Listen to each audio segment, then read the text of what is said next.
இகழ்தலையும் புகழ்தலையும் ஒரு முகமாய் கருதும்படி செவி உரைத்த முத்து குமரன்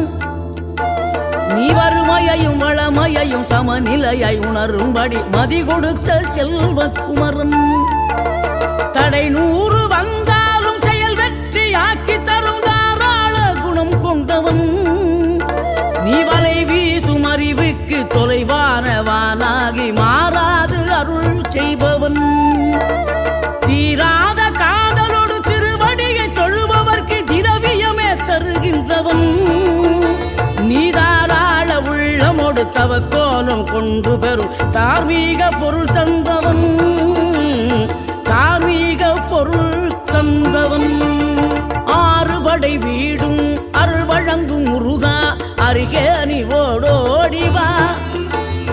மூவிரண்டு முகம் ஜொலிக்க 2 கரங்களுடன் ஆதரவு தரவோ